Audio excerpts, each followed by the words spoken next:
ವಿರಾಮದ ನಂತರ ದಿ ರಿಪೋರ್ಟ್ಗೆ ಸ್ವಾಗತ. ಇನ್ನು ಕೊರಟಗೆರೆ ತಾಲೂಕಿನಲ್ಲಿ ಗಣಿಗಾರಿಕೆ ವಿರುದ್ಧ ಆಕ್ರೋಶ ವ್ಯಕ್ತ ಆಗ್ತಾ ಇದೆ. ಗಣಿಗಾರಿಕೆ ಮಾಡ್ತಾ ಇದ್ದಾರೆ ಅಂತೇಳಿ ಆರೋಪ ಕೂಡ ಕೇಳಿ ಬರ್ತಾ ಇದೆ. ಕಲ್ಲು ಗಣಿಗಾರಿಕೆ ವಿರುದ್ಧ ಸಾರ್ವಜನಿಕರಿಂದ ಆಕ್ರೋಶ ವ್ಯಕ್ತ ಆಗ್ತಾ ಇದೆ. ಗಣಿಗಾರಿಕೆಗೆ ಸ್ಥಳವನ್ನು ಗುರುತಿಸೋಕೆ ಬಂದಂಥವರ ಮೇಲೆ ಆಕ್ರೋಶವನ್ನು ಹೊರಹಾಕಿದ್ದಾರೆ ಅಲ್ಲಿನ ಸ್ಥಳೀಯರು. ಕೊರಟಗೆರೆ ತಾಲೂಕಿನಲ್ಲಿ ಇನ್ನೂ ಕೂಡ ಮುಗಿತಾ ಇಲ್ಲ ಗಣಿಗಾರಿಕೆಯ ಭೂತ.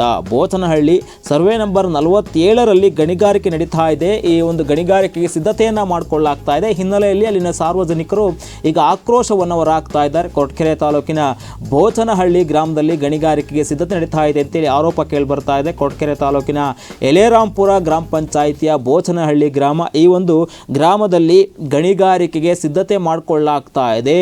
ಆ ಒಂದು ಸ್ಥಳವನ್ನು ಗುರುತಿಸೋಕೆ ಬಂದಂಥ ಸಂದರ್ಭದಲ್ಲಿ ಅಲ್ಲಿನ ಸಾರ್ವಜನಿಕರು ಇದಕ್ಕೆ ಆಕ್ರೋಶವನ್ನು ಹೊರಹಾಕಿದ್ದಾರೆ. ಸ್ಥಳೀಯರನ್ನ ಮತ್ತು ಸಣ್ಣ ಹಿಡುವಳಿದಾರರನ್ನ ಒಕ್ಕಲೆಬ್ಬಿಸುವ ಹುನ್ನಾರ ಮಾಡಲಾಗ್ತಾ ಇದೆ ಅಂತೇಳಿ ಆರೋಪವನ್ನು ಮಾಡಿದ್ದಾರೆ. ಕಲ್ಲು ಗಣಿಗಾರಿಕೆ ವಿರುದ್ಧ ಅಲ್ಲಿನ ಸ್ಥಳೀಯರು ಆಕ್ರೋಶವನ್ನು ಹೊರಹಾಕಿದ್ದಾರೆ. ಯಾವುದೇ ಕಾರಣಕ್ಕೂ ಗಣಿಗಾರಿಕೆಗೆ ಅವಕಾಶವನ್ನು ಮಾಡಿಕೊಡೋದಿಲ್ಲ ಅಂತೇಳಿ ಪಟ್ಟಣ ನಡೆದಿದ್ದಾರೆ. ಯಾವಾಗ ಸ್ಥಳವನ್ನು ಗುರುತಿಸೋಕೆ ಬಂದರೋ ಆ ಸಂದರ್ಭದಲ್ಲಿ ಅಲ್ಲಿನ ಸಾರ್ವಜನಿಕರು ಮತ್ತು ಸ್ಥಳೀಯರು ವ್ಯಾಪಕವಾಗಿ ಅವರ ವಿರುದ್ಧ ಆಕ್ರೋಶವನ್ನು ಹೊರಹಾಕಿದ್ದಾರೆ. ಗಣಿಗಾರಿಕೆ ವಿರುದ್ಧ ಈಗ ಈ ಒಂದು ಆರೋಪ ಕೇಳಿಬರ್ತಾ ಇದೆ. ಅವರು ಗಣಿಗಾರಿಕೆ ಮಾಡುವಂಥವರು ಇದಕ್ಕೆ ಅನುಮತಿ ತಗೊಂಡಿದ್ದಾರೋ ಇಲ್ವೋ ಗೊತ್ತಿಲ್ಲ. ಆದರೆ ಯಾವುದೇ ಕಾರಣಕ್ಕೂ ಇಲ್ಲಿ ಈ ಒಂದು ಗಣಿಗಾರಿಕೆಯನ್ನು ಮಾಡಬಾರ್ದು ಅಂತೇಳಿ ಪಟ್ಟನ್ನು ಹಿಡಿದು ತಮ್ಮ ಆಕ್ರೋಶವನ್ನು ಹೊರಹಾಕ್ತಾ ಇದ್ದಾರೆ.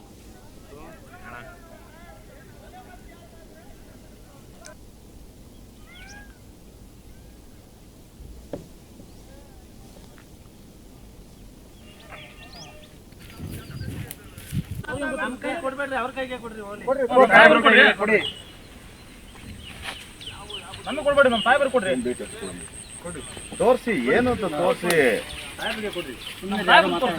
ಯಾರು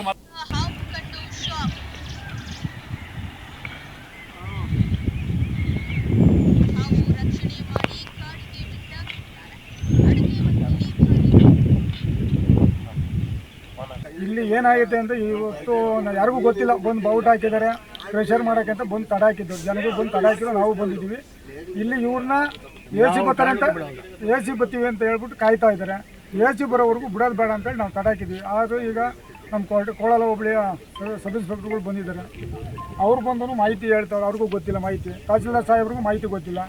ಏಕಾಏಕಿ ಬಂದು AC ಬರ್ತಾರೆ ಅಂತೇಳಿ ಒಳಗೆ ಏನೋ ಇವರು ಪಿತೂರಿ ಮಾಡ್ತಾವ್ರೆ, ಒಳಪ್ಪಂದ ಮಾಡ್ಕೊಳಕ್ಕೆ ಏನೋ ಮಾಡ್ತಾ ಇದ್ದಾರೆ. ಅದಕ್ಕೋಸ್ಕರ AC ಬರೋವರೆಗೂ ನಾವು ಇಲ್ಲಿ ಯಾರನ್ನು ಬಿಡೋದು ಬೇಡ ಅಂತ ಹೇಳ್ಬಿಟ್ಟು ಹೋರಾಟ ಮಾಡ್ತಾ ಇದ್ದೀವಿ. ಇಲ್ಲಿ ಅಕ್ಕಪಕ್ಕ ಎಷ್ಟು ಜನದ್ದು ಜಮೀನು ಇತ್ತು? 150-200 ಮನೆ ಐತೆ. 400 ಮನೆ ಐತಿ. ಎಲ್ಲ ಅರ್ಧ ಎಕರೆನೂ ನಾವು ಬಗರ್ಕುಮ್ನಾಗೆ ಒಬ್ರಿಗೂ ಅರ್ಧ ಎಕರೆ ಮಾಡ್ಕೊಡಕ್ಕಾಗಿಲ್ಲ. ಆದರೆ ಇವಾಗ ಸರ್ಕಾರನೇ ಇದೆಷ್ಟು ಟೋಟಲ್ಲು ಈ ಗುಟ್ಟೆನೇ ಪ್ರೆಷರ್ ಕೊಡೋಕ್ಕೆ ಅಂತ ಹೇಳಿ ಇದು ಮಾಡ್ತಾವ್ರೆ ಅಂತ ಹೇಳಿ ಮಾಹಿತಿ ಬಂತು. ಅದು ಯಾವುದೇ ಕಾರಣಕ್ಕೂ ಸಾವಿರಾರು ಕುಟುಂಬಗಳಿಗೆ ಅನ್ಯಾಯ ಆಗ್ತೈತೆ. ಯಾವುದೇ ಕಾರಣಕ್ಕೂ ನಾವು ಯಾವುದೇ ಕಾರಣಕ್ಕೂ ಬಿಡೋದಿಲ್ಲ ಈ ಭಾಗದಲ್ಲಿ.